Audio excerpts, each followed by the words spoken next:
એક જગ્યાએ સાહેબ હુઈ ગયા, ભણાવતા ભણાવતા હુઈ ગયા. એ સમયની વાત. અત્યારે તો કેવા સાહેબ તોડી નાખે. સાહેબ હુઈ ગયા ભણાવતા ભણાવતા. અમુક ના નાખોરા બોલો ને 3 સ્ટેમ્પ પડતા.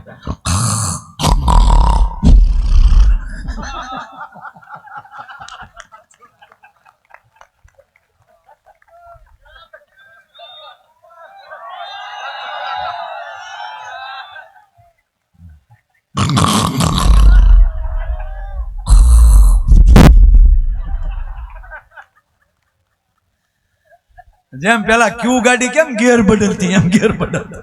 મેં હા ભેળ્યા છે. મેં પેલા કીધું વાંચેલું નથી બોલું. આ ચોપડીનું નથી, ખોપડીનું છે. ભાવેશભાઈ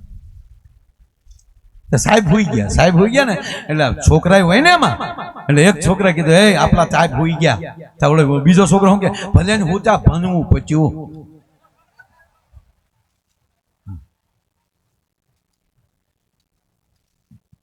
અરે કે હોય કઈ ભણવું પત્યું એમ. પગાર છે નો હોવાનો લઈશ જગાડો સાહેબ ને. બોલો કે આપને જગાડવા નથી હો સાહેબ છે અહીં જાય છે કા કરી લે આથો સાહેબ. તો એક છોકરો આળવી સાહેબ ના કાનમાં હળી ભરાવી. હળી હો ત્યારે સાહેબ એ આવલું માર્યું ને છોકરાનો હાથમાં આવી ગયો અને સાહેબે હામો લીધો. કેમ છાળા કરે છો? છાળા નથી કરતો, જગાડું છો. હુવાવો છો કે ભણાવો છો? ત્યાં તો સાહેબ ને માળું ભૂલ પડી ગઈ એટલે કીધું છોકરા બેસી જા બેટા, તું બેસી જા દીકરા, બેટા બેસી જા. સાહેબે કીધું હું નથી કહેતો. કવિતા છે ને ડોળા ને સીસરા નો થાતા સંપીને રહેજો. વાતમાં સાહેબ ની મારે બોલો સાહેબ છોકરા કીધું બેસી જા બેટા. જો છોકરા હું સુઈ નતો ગયો, હું ધ્યાન અને યોગામાં હતો. કાંઈ નહીં નાખોજા બોલતા હતા. નાખોજા તો મારા શરીરના બોલતા હતા બેટા, બાકી તો હું યોગમાં સમાધિમાં ધ્યાન મુદ્રામાં તો બેટા મારું શરીર જ અહીંયા હતું, મારો આત્મા તો પ્રવાસમાં નીકળી ગયો હતો. પ્રવાસમાં ક્યાં ગયા હતા બેટા? હું સ્વર્ગમાં ગયો હતો. ત્યાં હું બાપનો દાટ્યો હતો બેટા, બાપનો નોટો દાટ્યો. તમારા માટે હું સારો અભ્યાસક્રમ લેવા ગયો હતો. તો છોકરા તાળી આપણા સાહેબ સ્વર્ગમાં લે અભ્યાસક્રમ લાવ્યા. એક છોકરો જે ઓલો પ્રશ્ન પૂછતો હતો ને કાઢ કે સાહેબ ગોથું ખાઈ ગયા, કાંઈ વાંધો નહીં. 15 દી પછી એ હોઈ ગયો છોકરો. હા સાહેબે એક વાડીમાં નાખ્યો. સુવાવોસ કે ભણવાવોસ? સાહેબ શિષ્ય તમારો છો, હું ધ્યાનમાં આગળ વધી ગયો છું. હું ધ્યાનમાં હતો, સમાધિમાં હતો. ગુરુદેવ જી ગુરુદેવ. હા ગુરુદેવ જી ગુરુદેવ. તને બેટા ધ્યાન નહીં ગુરુજી, ધ્યાનની માથે ચડી ગયો છું. અચ્છા હું ક્યાં ગયો હતો? સ્વર્ગમાં જ, એના એ જ રૂટમાં હું હતો સ્વર્ગમાં. ઇન્દ્ર વરુણદેવ દેવતાઓ. અરે ગુરુજી તમે વાત ન કરી અમને. કેટલું સરસ છે સ્વર્ગમાં. અપસરાવો ધા ધૈ ધિન ધિન ધિન ધા રંભા મેનકા. ગુરુ ગોતું કઈ જકવા મારું. ત્યાં જઈને તે શું કર્યું? આનંદ. ગુરુજી હા ગુરુજી. જી ગુરુજી હા ગુરુજી. આનંદ કર્યો, આનંદ પરમાનંદ.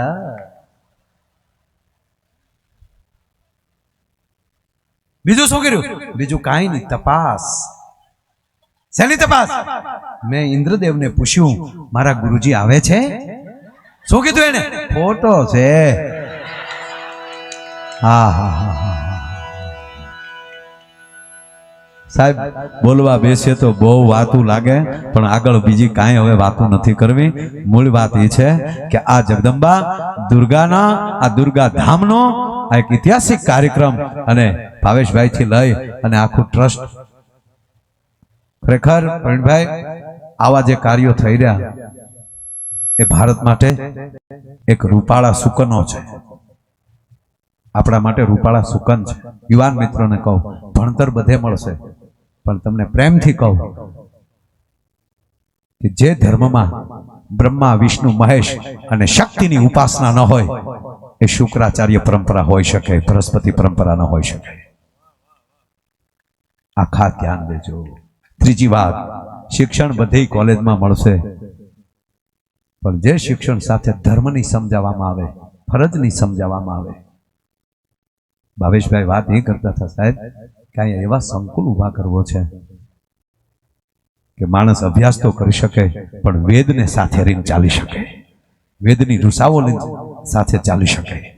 અને જ્યારે વેદ સમજાઈ જશે, શાસ્ત્ર સમજાઈ જશે, ત્યારે ફરજ સમજવામાં બિલકુલ વાર નહીં લાગે. ભલા માણા આપણે થોડા ઘણા, હું ફિલ્મનો કોઈ વિરોધ નથી, ફિલ્મ જોવા જ જોવે, એમાં બહુ સારા વાક્યો લેવાના હોય, પછી આપણે વિલનના જ લઈએ તો શું કરવું?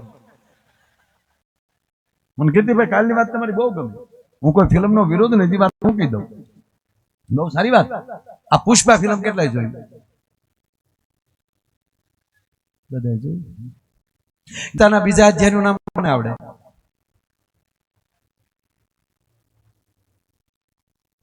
અઢાર અધ્યાય છે. મારા બાપ કેવું છે? કેવું સંખ્ય યોગદાન. યસ, કેવલ 18 અધ્યાયના નામ કંઠસ્થ રાખશો ને તો એ મુરલીધર મહારાજને માં જગદંબા તમારા ભરોસા કરશે, એમ કહેવાય, તમારી હારે રહેશે. એકવાર યુવાનો ગીતા વાંચી લ્યો ને એટલે તમને જીવન જીવવાનો કેળો જડી જશે. કારણ કે વેદ અને ઉપનિષદોનું અર્થ એટલે ભગવદ્ ગીતા છે. વેદને આધારે નારાયણ હાલતો હોય. આપણે ધાર્મિકના ખાના નહીં, એમાં એને કીધું છે કે આમ કરતો હાલે, આમ કરતો. કારણ કે કૃષ્ણ અને અર્જુનનો સંવાદ, આનું જ નામ ગીતા. અને કૃષ્ણ હોય ને એની આમાં પ્રશ્નો જ આવતા હોય, એમાં ચિંતા કરવાની હોય નહીં. ભલા માણા તો જ કૃષ્ણ.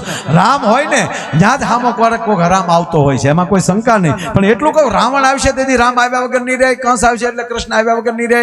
અત્યારે કોઈ નથી, આપણે માણા રહ્યો. એટલે નકરા પુષ્પા ફિલ્મ કેટલું કમાણું? 2000 કરોડ રૂપિયાની આણે. એમાં કાંઈ સેલ મને કયો? કાલ કીધું કીર્તિભાઈ, એટલે જ કહું ને મેં, રિપીટ હું કરું.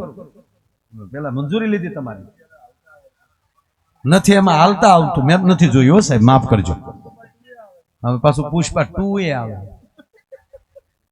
અને મને હું એ કહું કે આવા દુર્ગાધામ બનતા હોય, આજ સાબરમતીના તીરેથી આપણે જાહેર જનતાને પ્રાર્થના કરું, કાંઈ નહીં પણ એક ફિલ્મની ટિકિટના આના ખાતામાં નાખી દેશો ને તો મને લાગે છે કે જગદંબાનું મંદિર બનતા વાર નહીં લાગે. ભલા માણા બધા સાથે મોટા તો દાન દેવાના જ છે સાહેબ, જેને પરમાત્માએ આપ્યું છે એ દાન દેવાના જ છે, એમાં કોઈ શંકાને સ્થાન નથી. પણ ફરજ એ ધર્મ મારે જોડાવવું જોવે. 50,000 થી વધારે ભૂદેવો આજ ભેગા થયા હોય અને 2 માવા ઓછા ખાવા, એ આ ખાતામાં નાખજો. જ્યારે જ્યારે સમય મળે ત્યારે આપણી પાસે એટલું બેલેન્સ થયું, એટલું પોકેટ મની મારી પાસે આવ્યું છે, હાલું આમાં નાખી દઉં. જો આવું એક જ વર્ષ ધ્યાન રાખો ને સાહેબ, ઓલો જો 2 વીકમાં 2000 કરોડ કમાતો હોય, 2 જ વીકમાં, તો ધર્મ માટે આજે આપણે હાથ ફેલાવવા પડે છે. આ વસ્તુ ધ્યાનમાં લઈ. કોઈ ફિલ્મની બિલકુલ કાલ પાછું આવશે કે તમે ફિલ્મનો વિરોધ કર્યો, માફી માંગો. અત્યારથી માફી માંગી લો. તમને તમારી હું ફિલ્મ વાળા ભાઈઓ માફી માંગુ છું, તમારો વિરોધ નથી કરતો. તમે પણ એક સંસ્કારનું મોટું કાર્ય કરી રહ્યા છો, તમને ખૂબ ખૂબ અભિનંદન. પણ એનો અર્થ એ નથી કે ધર્મ માટે ડાયરા કરવા પડે છે. આ વિચાર આ દેશના યુવાનોના મગજમાં હોવો જોઈએ. અને ભાવેશભાઈ, આપ અને આપના ટ્રસ્ટીઓને ધન્યવાદ આપો કે આવા કાર્યો કરવા માટે જગતના ચોકમાં તમે આ કાર્યક્રમ મૂક્યો છે. દાનની તો ના જ પાડી, અને મને કે આ દાન માટેનો પ્રોગ્રામ જ નથી, જાણ માટેનો પ્રોગ્રામ છે. આ પરચાનો પ્રોગ્રામ નથી, પરિચયનો પ્રોગ્રામ છે. આ દેશ પરિચયનો છે, પરચાનો નથી. બાકી તો ખમા હા ઘણું છે. છેલ્લી વાત કહીને હું વાત કર્યો, છેલ્લી વાત એટલી જ કરું, જેને સાંભળવા એક જીવનનો ગુજરાતી ડાયરાના સ્ટેજને જેને એક લેવલ આપ્યું છે ભલામાના. વિશ્વમાં જ્યાં ભારતીયો વચ્ચે છે, પેલા ગુજરાતી શબ્દ વાપરો તો જ્યાં ગુજરાતીઓ વચ્ચે છે, પણ નહીં સાહેબ, હિન્દી ગીતો પણ એવા લાડલી ગીત વિશ્વમાં ડંકો જેને વગાડ્યો. અને શિકાગોમાં સાહેબ ઈ કાર્યક્રમ કરવા જાય અને સ્વામી વિવેકાનંદ યાદ આવે કે સ્વામી વિવેકાનંદ આ ભૂમિમાં આવેલા ભારત વર્ષનો યુવાન, અને એને આ દેશના યુવાનોને, વિશ્વના યુવાનોને એમ કહેવાય કીધું કે ઉઠો, પ્રયત્ન ચાલુ રાખો. ગઈકાલે મેં વાત કરી આ નદીને કાંઠે બેઠા એટલે છેલ્લી વાત એ કહું કે સાહેબ આપણા ગુજરાતની કે ભારતની અંદર સાહેબ 4 પ્રકારની નદી હોય છે. એક નદી કુંવારી નદી કહી શકાય કે જે સમુદ્ર ન મળી શકે. બીજી નદી સૂકી નદી, વરસાદ આવે ત્યારે જ એમાં પાણી જોવા મળે, બાકી એમાં પાણી જોવા ન મળે. ત્રીજી નદી મોસમી નદી, મોસમ સુધી પાણી રહે. અને ચોથી નદી બારમાસી નદી. આ ચારેય નદીઓ નીકળી છે વિશ્વ કલ્યાણ માટે, જગતના હિત માટે નીકળ્યા છે. સરોવર તરોવર સંતજન ચોથા વર્ષે મે આ પરમારથને કારણે ચારે ધૈર્યા દે. તો સાંભળી લ્યો, સૂકી નદી એને કહેવાય કે કાંઈક વાત કરે ત્યારે એમાં કાંઈક દેખાય, ઓતાર આવે ક્યાંક આવ્યું છે અંદર, અવતરણ થયું છે, એનો વિરોધ નથી. ઓતારનો અર્થ છે અવતરણ, કોક અવતર્યું છે એમાં. આ અમે બોલીએ છીએ તાકાત આવી જાય, અવતરણ છે, કોક આવે છે અંદર. માયા એની કોઈ શક્તિ જ નથી, કોઈ તાકાત જ નથી તમારે સામે હું બોલી શકું. હું સ્તુતિ કરતો હોઉં ત્યારે સંજયભાઈ સ્તુતિમાં ભેગું એ કે તો માયા ઓડિયન્સમાં વયો જાય. તું સાંભળ, ખાલી ન થાવ ને ત્યાં સુધી હામા વાળો ફૂલ ન થઈ શકે છે. બોલનારો ગાનારો ખાલી થતો હોય છે. અને ભાવેશભાઈ મને આનંદ એ છે કે જેટલા અમે ખાલી ક્યારે થાય તમે હામાં અમને પીતા હો કે ભાઈ ભાઈ ભાઈ હો, અને ઓડિયન્સમાં અમને ખબર પડે કે અમને આજ કોઈ પીવે છે, નકર અમારા શબ્દો અમારા મોઢામાં ભટકાય. ત્યારે એમ થાય ટેજ ભાંગે વૈયા જાય ઘર ભેગા. હજી એક જગ્યાએ ગામમાં કથા હતી, તો ગામમાં કથા હતી, એક જણો રાજ્ય વાડે પાણી વાળતો હતો. એ પાણી વાળતો હતો ને, અને કથા કરવા વાળો લોભીનો દીકરો તેદી ભટકાઈ ગયો. બધા કરે છે તો ચાલો ને આપણે કરીએ, આપણું ખરાબ ન દેખાય ને. અને અમારા ગામડામાં નિયમ હોય, પહેલે આજ જે 15 જણા બેઠા હોય, પેલો આજ જો ચાલુ થાય ને ત્યારે 15 જણા બેઠા હોય.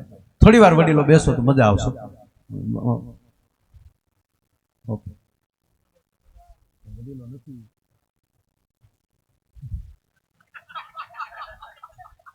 આપણે ઘણી વાર આપણો અંદાજ ખોટો પડતો હોય. આપણે એમ કે પૂંજની પણ ન હોય, કારણ આવું થાય, કારણ કે આંખોના ધોખા ખાઈ જતા હોય. અને કારક સફેદ કપડામાં મહાપુરુષ દેખાઈ જતો હોય છે. બરમોડો પહેરી નીકળ્યો ભલે હોય વોકિંગમાં, પણ ક્યારેક એની અંદર જ્ઞાન દેખાઈ જતું હોય છે. એટલે બહુ આપણે લેવલ કરવા નહીં. ઘોડિયાળમાં હુતેલા બાળકને નાનું ન સમજવું, દુનિયાની મહાન હસ્તી ઘૂઘવાટા કરતી હોય.